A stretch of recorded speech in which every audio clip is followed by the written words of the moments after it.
Welcome back. My next guest is Nestor Aparicio, always informative, always engaging with all the latest and greatest news in the sports world and beyond. Nestor, welcome in. I'm feeling myself, Dennis. How are you, man? It's a mid-season. It's go time here. It's time to put the Yeah, offense together, right? I'm time to put the offense together. We got a new World Series champ, right? First time in over 60 years, and a team that buzzed right through our Baltimore Orioles. Yeah, I don't know that that makes you feel better. I saw some Oriole fans taking some solace that, you lose to the champs or whatever, but Mm, um it's not a good feeling. yeah, I don't know what it's going to be like for if they don't win, right? Yeah. If this is I don't want to say as good as it gets cuz I it should get better, right? Like I in my mind I'm very hopeful of thinking like they'll make the playoffs again next year or the year after that. I think around here, when you win 101, and it's really never been done in this era, everybody just thinks, well, they're making the playoffs next year. Mm, Not that easy. yeah. Not especially not that easy in baseball. I mean, the Yankees make it look easy. The Red Sox, when they were really good, when the Braves were loaded, they were loaded like Hall of Famers loaded, pitching loaded. They spent $200 million on their payroll more than anybody else. I don't know. I mean, they have a lot of young players. They have a nice pipeline. Um, they have a lot of work to do. And winning the tournament is different than winning 100 games and getting to the tournament. I think we talked about that all summer. And I said to Luke, he and I got a little testy early in the week. I'm like, I told you for 3 months, game one. You have to win game one. And Got to that's the win way the game one. series is set up. So you can start, you're making the playoffs in July. We saw that. And then in August, it picks up. In September, you start to count down and there's magic numbers and there's tickets. And you're like, how much? And then the games start and you have to win. And the Rangers did that. And the Phillies didn't, and the Dodgers didn't, and the Braves didn't, and the Orioles didn't, and all these teams that Astros all had great seasons, but the Rangers will be the champions. So, hey, one of the best sports books I ever read, and I recommended this when I landed in Texas. We Luke and I landed in Dallas at Love Field late at night, the night before we went to the game. And the woman that I rented the car, and I'm going out of the rental car, and she was a big Rangers fan. She had all Rangers stuff on, and we're like, "Hey, look, there's Rangers fans." And she's like, "Oh, I've been a season ticket holder since the old stadium and since Nolan Ryan." And I said, "Hey, there's a great Rangers book." She's like, she was getting a pen. She's like, "Tell me." It's called Seasons in Hell. It's about their move to Texas from Washington in 1972, 73, 74. A guy named Mike Shropshire wrote it. So if you're looking for a book, if you love baseball enough to know who the Rangers are, and the book is called Seasons in Hell by Mike Shropshire. It was written in the 90s. It's the funniest. It was just such a great book. Billy Martin, Whitey Herzog, Rico Cardi, Jeff Burrows, all of that early 70s Texas Rangers. So have at it. Well, as far as the Orioles losing to the eventual champs, I go back to '06 when, to segue into football, when we lost to the Colts. I didn't want to see the Colts win the Super Bowl, and of course they beat the Chicago Bears that year. That was had we gotten by them with Steve McNair, uh, we would have won the Super Bowl. I'm confident in that. But I sure as hell didn't want to see Peyton Manning win his first Super Bowl, which is exactly what he did. I grew up old school. My dad was, very square and straight. My dad always rooted for the American League team because that was like the Orioles were in the American League. So, when I went on the radio in the early 90s and took phone calls, it's 32 years of doing this now. People in the 90s, that was a very common mindset that even though you don't like the Yankees, if they win, they're the American League team. I think 30 years later, it's, sports is way different than that Oh, from a it is. Pollyanna standpoint. And you root for your, I hate everything about Dallas, Texas. So them winning is, I mean, Yeah, I'd yeah. rather have them not win. That being said, I've loved Bruce Bochy from the minute I met him. I met Bruce Bochy 30 years ago when I used to go out to San Diego and visit with my aunt. I would spend time out there, and I loved the Padres. And nobody went to the games. And the PR director, everybody that ran the Padres, were Larry Lucchino's people. So they were all Baltimore people. Eddie Epstein, Baker Koppelman was there. Roy Summerhoff was. There were a lot of people that were out in San Diego um, at that time, and I got treated well. Mel Proctor was their announcer at the time. So whenever I went out there, I've always liked Bruce Bochy. He's just a great guy, um, so and he's going to the Hall of Fame for real. So good for him. So I'm happy. I will stand happy for him. Good stuff. Ravens, they're set to execute here a 3-game homestand, right? Seahawks, Browns, and then the Thursday night the matchup against the Bengals, right? They got a shot to increase their lead in their division, if for sure. Yeah, I don't know that I'm cocky enough to think they're going to go 3-0, but I know they could, they should. I mean, we talk about Pittsburgh and Indianapolis, they could be undefeated right now, right? Like they Yeah, they they've played well enough every week at various points to win a game. They haven't played so poorly that they've given a game away. They've just shown up and the way the Lions did here. sure. I don't know that ever happens to them at home where they find themselves out of a game at home. I think they're going to have to go on the road and the hardball teams don't get beaten like this. They have so much talent and they're also healthy. And I just saw Marcus Williams is going to be coming back. I mean, they may, if they survive Sunday's game, have like a full team next week They against may. Cleveland and then Cincinnati. And for that, for all of the years of you talking about and me talking about their goofy trainer taking COVID into the locker room, guys getting hurt, the practice fields, non-contact injuries out in Owings Mills, you know, friend of mine took a picture of Marty Cordova in Vegas the other day. I'm thinking about the tanning booth that Uh, he got injured in. But I just thinking injuries are something that's completely unpredictable. And when we talk about the Ravens as a Super Bowl contender, and you asked me about my show this week, I had the devotee of all things DVOA. He invented it. Aaron Schatz from Pro Football Focus, who has really affected the game in a massive way. As Luke and I say, our favorite nerd, he came on for half an hour this week and we talked about the Ravens. And he said to him, for their measurements, the Ravens are the Super Bowl favorite. hmm. So his whole thing was get your value on the Ravens now because there's value on the Ravens right now in Las Vegas. Other people like Philadelphia, other people like this or that. We like the Ravens. And I thought, okay, well, you Yeah, like the Ravens because Lamar is upright. And I think about where we were 2 years ago and where we were a year ago and 5-3, 6-2, whatever they were, 7-2. They were good the last 2 years. And then everything stops when your quarterback gets injured. You have to think that good fortune would take over, at some point, and that they would stay healthier. And right now, knock on wood, they're healthy. And when they're healthy, they should beat the Seattle Seahawks rolling out of bed at 10 o'clock in the morning down at the ballpark on Sunday, right? yeah. As long as you hit the nail on the head, as long as Lamar is upright, the team is 2-7 in the 9 games that Lamar's missed the last 2 seasons and late in the season. As long as he's upright, he's having an MVP type of a year. As you mentioned, they have health, and as long as that keeps going, and I'm glad that he's looks like he's trying to pass more and run less. Looks like he's trying to run only when he has to, when he bails out.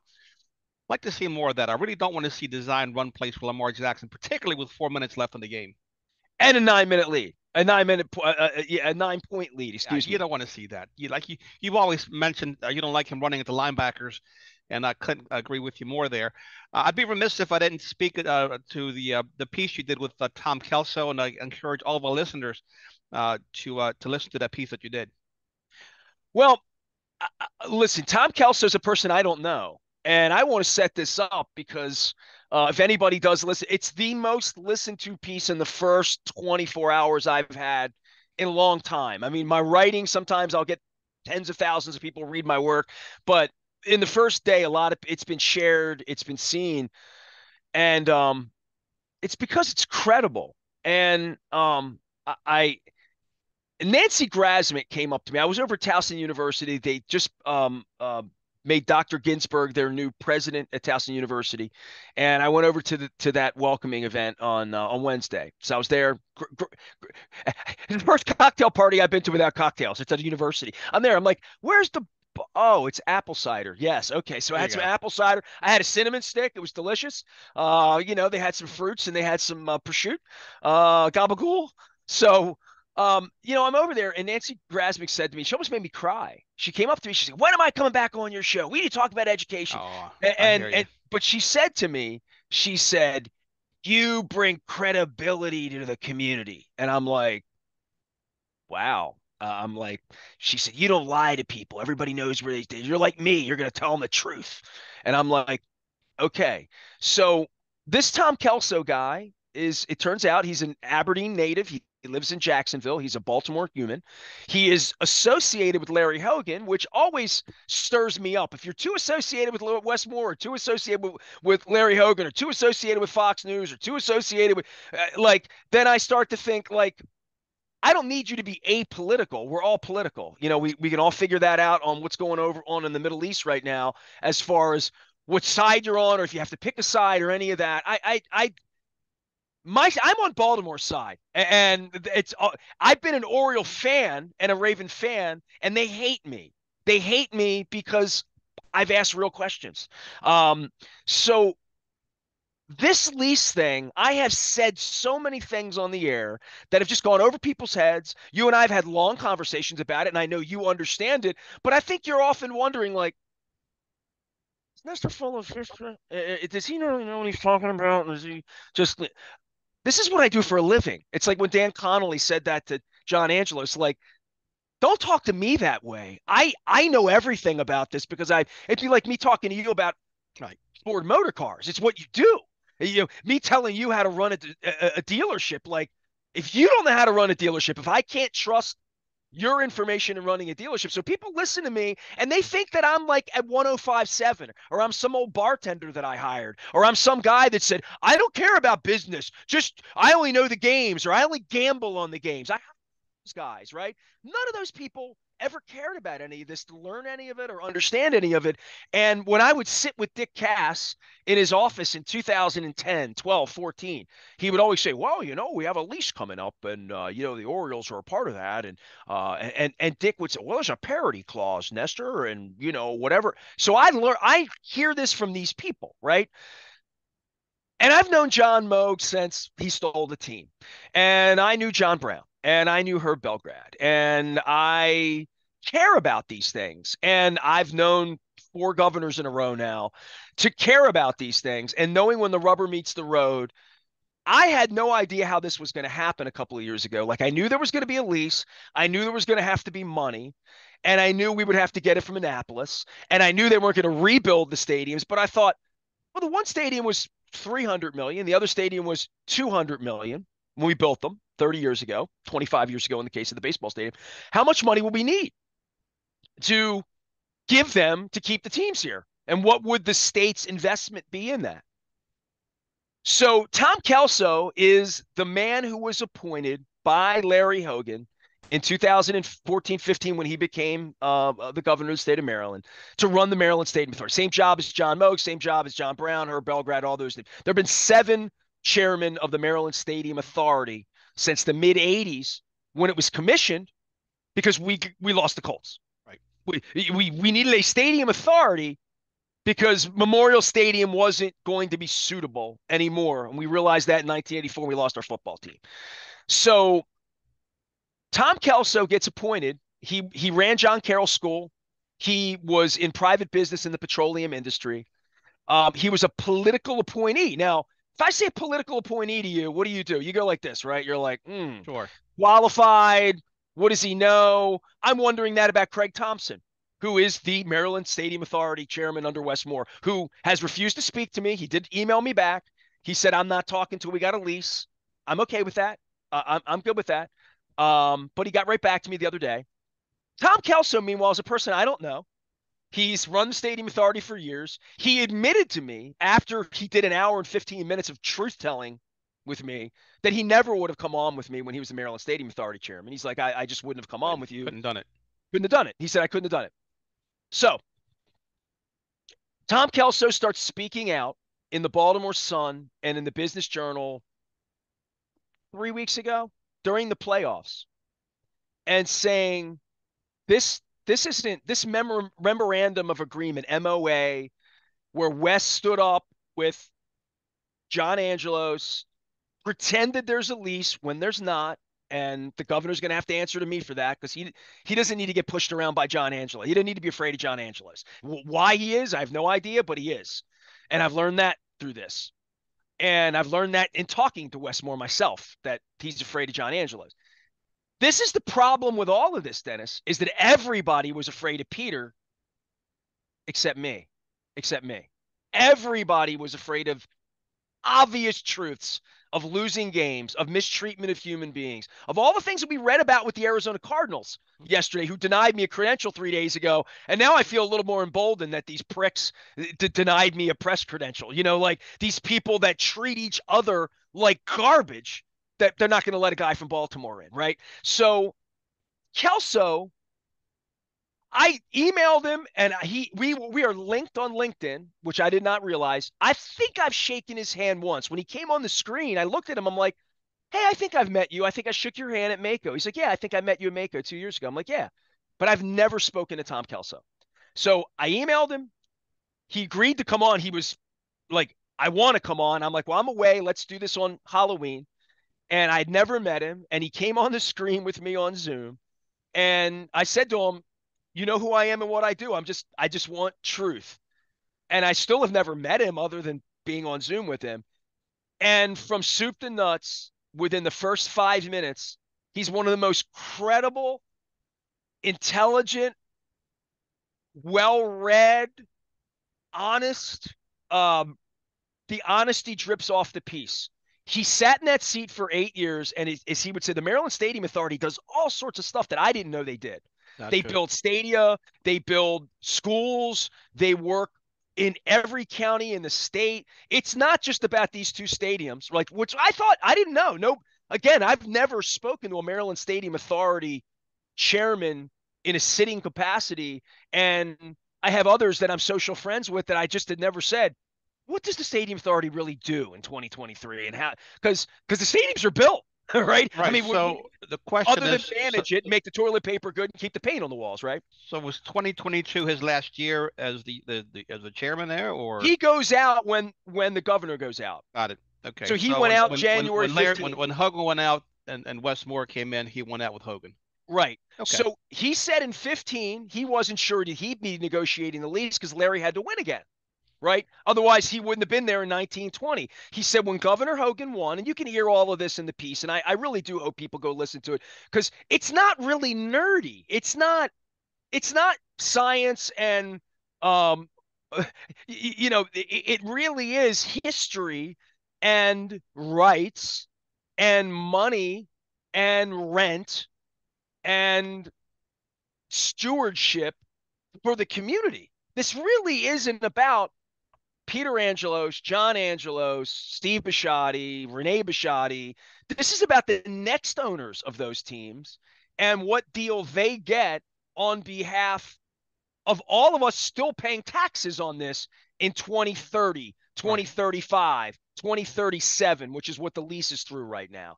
I'm not going to spoil Mr. Kelso's all that he information he gave me, but he gave me the basis of the Ravens lease, which is a lease which he wrote, which it would be the lease of the Ravens, right? So, or the Orioles, I should say, if they signed it.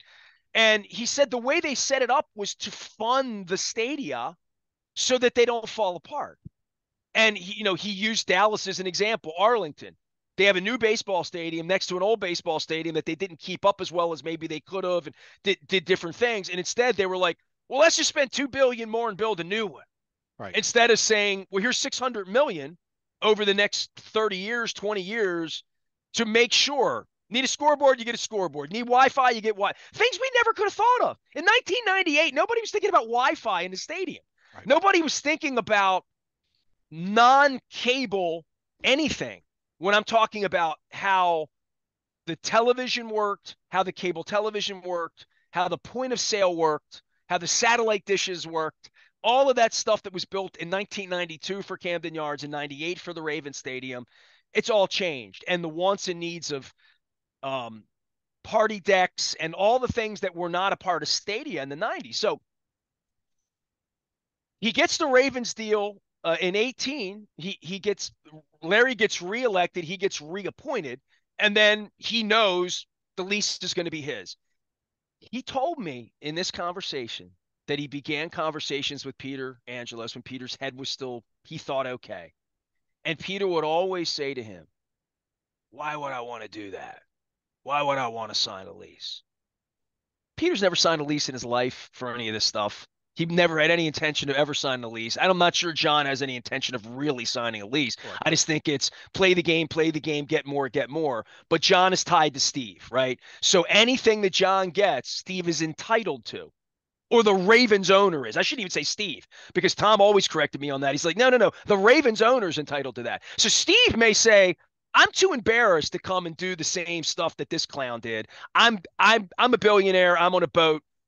I just like my football team, because that's who Steve is, you know. And I don't want it, but the next owner will. And the next owner can demand it legally because John got it. And Mr. Kelso is very, very concerned that everything in the MOA, as he said, that's not, none of that's new to me. It's everything John wanted that I wouldn't give him, that Wes is now going to give him or has agreed to give him. And it's kind of frightening, because here's what it does, Dennis, and this is the punchline. This is something everybody needs to know. It disbands the Maryland Stadium Authority. So Wes Moore is on the plate now to potentially, and I'll be talking to him about this, and I hope he's honest with me. He hasn't not been yet, but I'm always looking. That it disbands the Maryland Stadium Authority. And this is a man who ran the Stadium Authority for 8 years with 250 employees and governmental oversight. If anyone thinks the Angeloses shouldn't have oversight, you haven't had your eyes open. And I'll be happy to tell the governor that he's petting a snake. And we should be concerned about this, because there is no lease. We should be concerned, not that we got to get a lease. We got to get a lease. And when I spoke to the governor, he was concerned that he had to get a lease. And I'm thinking to myself, he's not moving the team. The commissioner's not going to let the team move. The commissioner's pretty on the record about that. Like, they're not moving the Baltimore, or they're not letting John Angelos go play in a minor league stadium in Nashville while he tries to hoodwink the Tennessee government. And there's no money in Tennessee, by the way. There's no money. I've been told that by everybody. They are tapped out. They spent $2 billion. They bonded the city for $800 million. The city of Nashville took an $800 million bond. The stadium in Nashville is the greatest example, because that stadium was built after our stadium, but it was like that IKEA set down in Raljon was built the same time, 99, 2000. It came online. It was after our stadium, and it's obsolete. It's an obsolete stadium. So instead of $600 million to fix it, it's $2 billion to re-erect it. And that's what Maryland has been trying to avoid, what Mr. Kelso and his predecessors have been trying to avoid.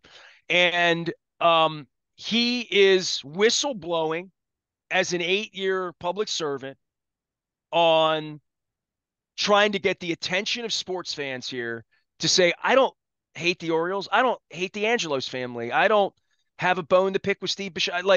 I just want a good deal for our citizens, and I want the teams to be safe, and I want them to be an economic starter engine and glowing light for people to utilize downtown, to maximize downtown from hotels, restaurants, living space, whatever harbor place is going to be. And I've reached to David Bramble, and he wrote me back. It's going to be a wild couple months here, Dennis, of me talking civics with people now that the baseball games are over, because Tom Kelso was as credible, as informative, and sharp as any person I've ever talked to about any of this.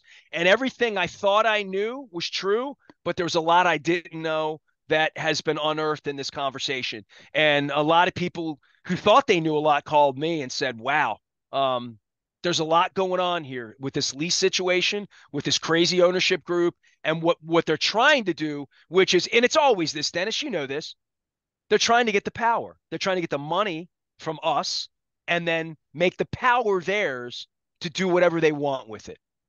And that should be unacceptable to the citizenry here. And it should really be unacceptable given the Angelos' family tawdry history with how they've treated humans here, and how this franchise has behaved, not just with Nestor Aparicio or the media, how it's behaved with everyone, how it's behaved with the community, how it's interacted with the community. And I'll keep going back to this. What value does it have? What value does it have to our community that $600 million isn't enough? Yeah. No, I think you make excellent points. And again, I encourage everyone to listen to the piece for sure. Well, yeah, and I hope we enjoy the game this weekend too. And I'm kind of bummed baseball's over. I'll be honest. My wife I and hear I you. we were in the groove, starting in June, sitting every night, what time they play, what are we going to eat tonight, watching the game in the den instead of, like it's eating dinner in the kitchen. We haven't eaten dinner. I said to my wife, we haven't eaten dinner in the kitchen since like July. Ah, Like we just don't eat dinner in the kitchen. We eat dinner when we watch television.